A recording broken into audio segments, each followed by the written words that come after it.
বাসায় যখন মেহমান আসে তখন কিছু না কিছু অবশ্যই হাতে নিয়ে আসে। আর কি, কি নিয়ে আসছে সেটাই হচ্ছে আপনাদেরকে দেখাবো। হ্যালো বন্ধুরা, আসসালামু আলাইকুম, কেমন আছেন? আশা করি সবাই অনেক ভালো আছেন। তো অনেক ঘোরাঘুরির পরে আজকে বাসায় আসলাম একটু আগে, সন্ধ্যার আগে। তো যাই হোক আসার পরে যেখানে ঘুরতে গেছিলাম সেখানে টুকটাক যাই হোক অনেক কিছু খাওয়া হয়েছে। কিন্তু বাসায় আসার পরে কেমন জানি পেটের মধ্যে ক্ষুধার ভাবটা চলে আসছিল। এদিকে আমার ওয়াইফকে বললাম যে দেখো তো কিছু আছে নাকি, সে র্যাকটা খুলে দেখলো আম এবং পেয়ারা ছিল। তো আমার পেয়ারাগুলোই আমার ওয়াইফ কাটছে।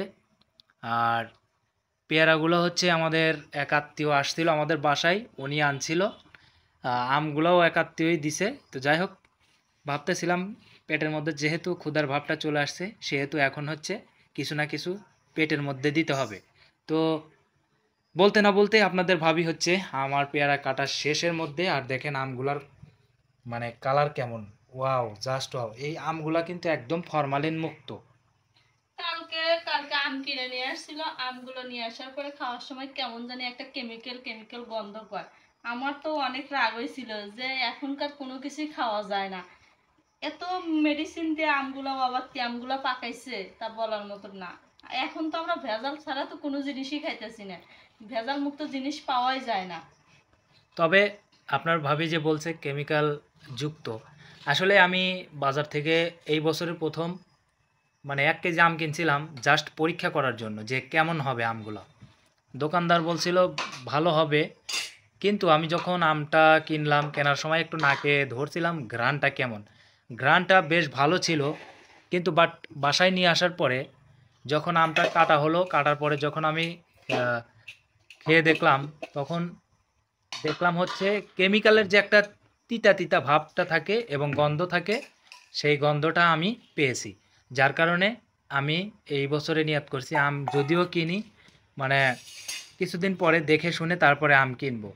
আর এখন যে আমটা খাচ্ছি এটা হচ্ছে একদম ফরমালিন মুক্ত। আর পেয়ারাটা হচ্ছে বাজার থেকে আনছিল আমার এক রিলেটিভ, মানে রিলেটিভ বলতে আমার এক আত্মীয়। যাই হোক, আর এক দুইটা রেখে দিলেন, কালকে আবার খাওয়া যাবে। একবারে খাইলে তো সবই খাওয়া যায়। তবে আত্মীয় স্বজন বাড়িতে আসলে কিন্তু কখনো কেউ মন বেজার করবেন না।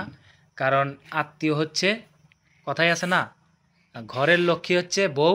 আর আর আত্মীয় হচ্ছে পরিবারেরই একটা কি বলে,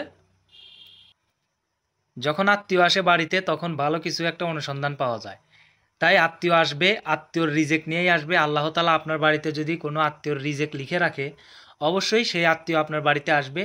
আসলে আপনারা কখনোই আত্মীয় আসলে মন খারাপ করবেন না। এটা হচ্ছে, আত্মীয় কিন্তু সবার বাড়িতেই যায় না। হ্যাঁ, আর সবাইকে মানুষ কিন্তু সবাই সমান চোখে দেখে না, ভালোবাসে নাও না। খাওয়া গে। আর সব বাড়িতে কিন্তু আত্মীয় যায় না। তবে বাবা নাও, দেখো কি মিষ্টি গে। যাই হোক, আমগুলা বেশ ভালো গন্ধ নাই বাবা, খাও। বন্ধুরা। তো সবাইকে উম, দাওয়াত দাওয়াত দিলাম, দিলাম। চলে আসেন। আর আজকের মতো বিদায় নিতেছি, আল্লাহ হাফেজ।